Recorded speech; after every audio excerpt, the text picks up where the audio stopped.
Welcome,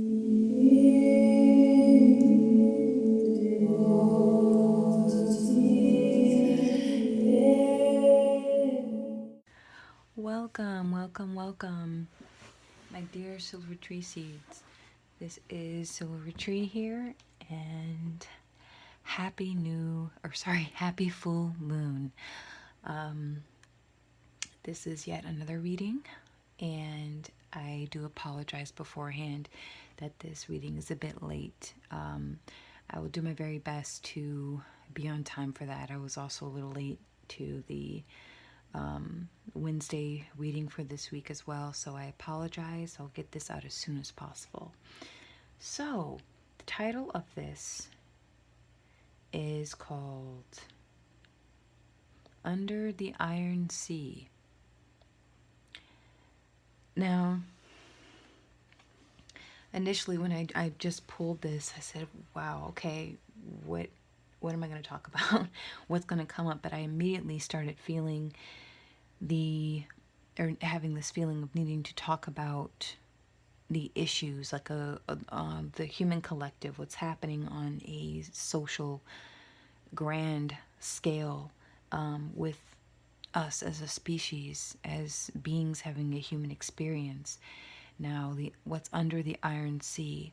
Now, I see here at the top, you have an iron, something, a burden, something that's bearing down on this person here. And then you have the sea here. So you have a person, imagine yourself standing in a room and the ceiling's slowly coming down, slowly making its way down, and you're trying to press up to try to hold the ceiling with your hands, your bare hands, and you're the only one in that room. And then I also see water, and I'm not talking about still water, but water slowly filling up in the room, and the water is turbulent. It's moving around with very strong currents, so you're struggling to keep your feet on the ground, and you're struggling to keep the ceiling from coming down. And that is what I feel the human collective is feeling at this moment. We're being told to stay put. We're being told to isolate. You see the letter I here. We're being told we're so focused on our individualism. It's social individualism. We are obsessed with it. Right? Today I was talking to a friend, a really good, high-spirited, lovely woman. And she called me out of the blue, and she was telling me she's a bit younger than I am, but she's in her, I think, early to mid 20s, and she's like, yeah, the whole living in my apartment by myself, that was an experience, but it's not something that it's really feeding my need right now. And I totally understand her, because we are raised with this individualistic point of perspective or point of view. You have to be independent. You have to focus on the I, not the third eye, the ego I, right? You have to focus on being independent, financially stable, having your own car, your own this, your own job, your own your materialism, your own, just you. It's me, I, my. And what she was saying in our conversation, she goes, wow, Naja, I really thrive in having my own space, but being part of a community.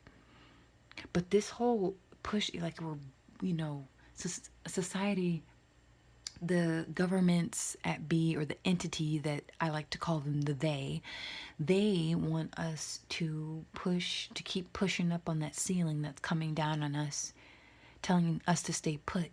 But then you have all this water. And water, a turbulent water, is a high emotional energy. And it's moving around our feet, making us ungrounded and unstable.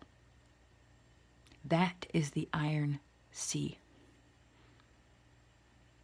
There's a saying back in the day, the Iron Curtain, with the political unrest between the West and the East, in Europe. I think it was in the 70s or 60s, 70s, something to do with communism. I'm not very knowledgeable in politics, but I remember this phrase, the Iron Curtain, the Iron Curtain. Well, I feel like I'm the my surroundings, even if you live in the city and you're an empath, you will know this and you will feel it very, very heavily. It's almost like I see an individual in the city. All these people are focused on the I. Me, I, my. There's so many. What I find so funny is that the more people are populated, living in a densely populated area, the more lonely people are. And then smaller communities are more open with each other. They're more trusting. They have each other's back. They check on each other. And it's just a different type of vibe I feel in the city.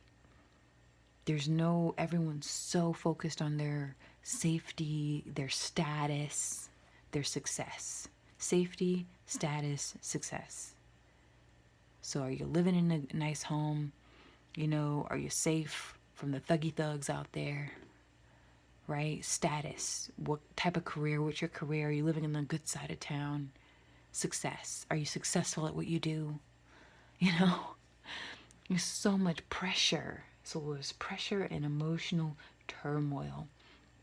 But there's light. There's light at the end of the tunnel. Because there's 2 openings here. And like I've mentioned several times on my reading so far, since the beginning of this year, I believe,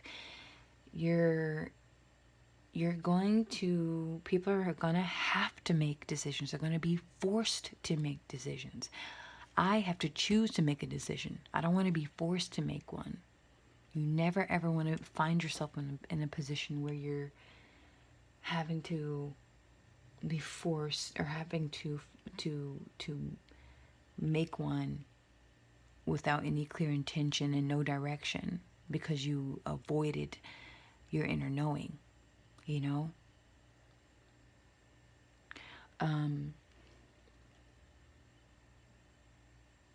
So yeah, there's definitely a shift going on culturally, and whether people are blind or woke, they're woketivists, spiritualists, conspiracy theorists, they're into politics, Democrats, Republicans, liberal, conservative, whatever label anyone wants to label themselves or anyone wants to label any other person. Everyone's going to either choose a choice or they're going to be forced to make a choice. Right? But yeah, we live in some very interesting times right now. The technocracy is here. It's here. It's infiltrated our homes. It's infiltrated, our way of life. I can't think of one person that doesn't have a cell phone. You can find a homeless person on the street. They can't feed themselves, but they, for damn sure, have a cell phone on their body. So that speaks volumes to me. So, full moon energy is always very turbulent, right? It's very, very, very turbulent times. When there's a full moon. So I hope everyone has had a decent, you made some kind of space, you did something where you could stabilize those energies, because I know it can be quite intense. I believe it was in the sign of Scorpio. If I'm wrong, I apologize. I don't dig too deeply into astrology because I'm gonna make a video about that, on why I tend to have I'm developing my own system of interpreting energies around me.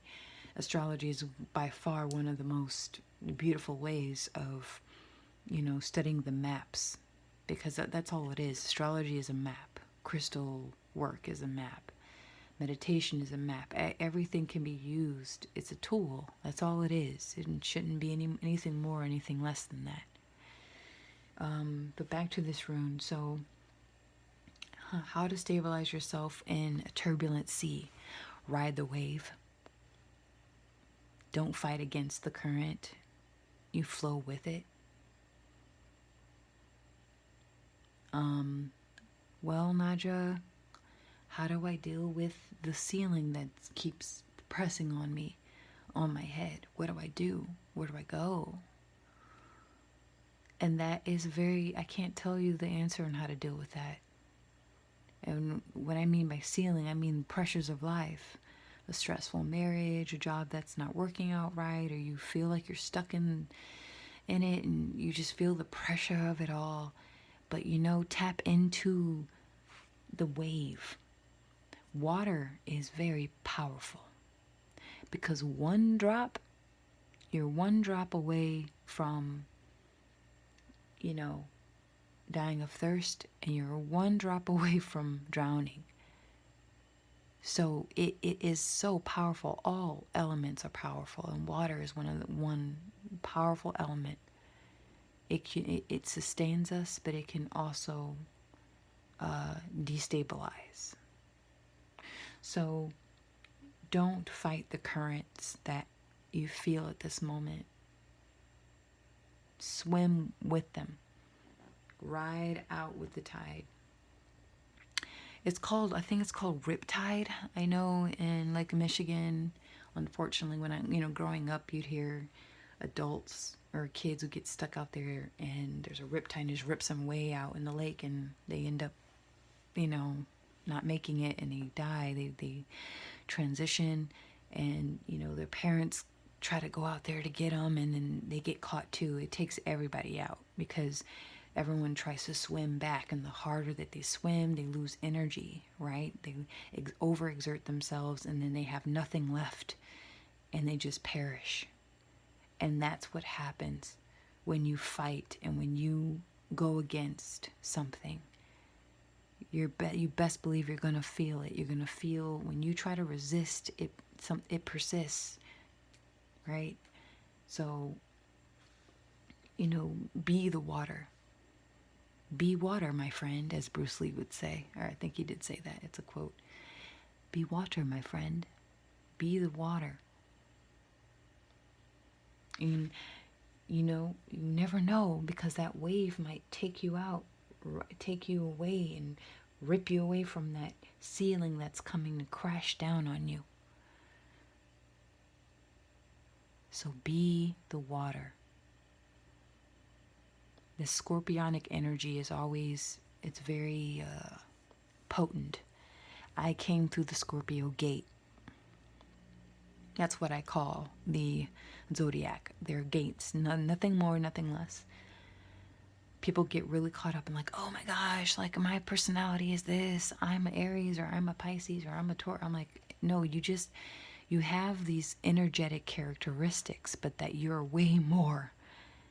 You're way more than your signs and your houses. But best believe that there's a lot of truth in astrology. But if this message resonates with you and the scorpionic energy resonates with you, Scorpio is of water, okay, ruled by Mars, I believe. So it's turbulent, a lot of emotional turbulence, okay? The portal is still open to I think, let's see, full moon was Tuesday, so that's Wednesday, Thursday, Friday. So it closes tomorrow night, or Saturday is the completion. It's no longer open on Saturday. So it's a neutral time on Saturday. So things have finally calmed down, but we're still feeling that energy, right? That full moon energy. Remember, 3 days before and 3 days after. 3 days before, moon portal, or the moon day, the portal opens. 3 days after the moon day, the portal closes. So you have 7 days a week to do any energy work. So yeah, but be the water. Don't fight against the current. Go with the current. And hold your breath. Okay, don't breathe in that water. Okay? use your common sense when you're going with the flow. All right? Don't be so footloose and fancy free that you drown in the water, because, again, you're one drop from dehydration and one drop from, drowning. Water magic is powerful. Water manipulation is powerful. All of them are.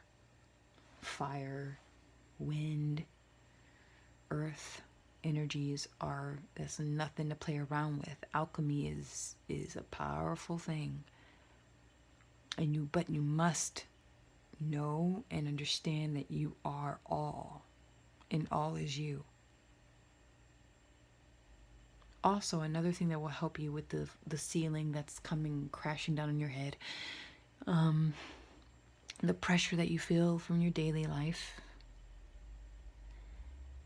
Mastering the art of non-resistance will help. Because if you master the art of non-resistance, if you are water, then you are the ceiling too. You are all things. And maybe, let's just say the ceiling comes down and comes down, and you realize, oh, I am that. If I am that, then why do I feel fear? So you can change your perspective of what you think or feel something is, or what you're being told something is. Change your perspective, or your perception, and you'll be able to manipulate the energy around you. If you perceive that your whole world is falling apart, which it very well might be, and there's nothing else, there will be nothing else. If you say, oh, okay, this is unfolding, this world is falling apart, but you accept it with non-resistance, then you can ride that wave with ease and not with fear and loss and longing. So I will leave you with that. Ride the current, practice the art of non-resistance. It's much easier said than done. It's not easy. It's not meant to be. Anything worthwhile isn't meant to be easy. Unfortunately, in the nature of this realm, gotta really put in the work here. I hope this message find you well. If you'd like a private rune reading with me, please send me a message at silvertree@silvertreesounds.com. You can visit my website and contact me there at www.silvertreesounds.com. Please visit my second YouTube channel called Sounds of Silvertree, where I upload a playlist of my sound alchemy, I like calling it right now, where I manipulate sounds and with my voice and create a space for you to embody all of it, what you really are. So please support my channel and my channels, and if you have any questions or comments, please put them down below. Thank you so much for listening, and be whole and well. Thank you.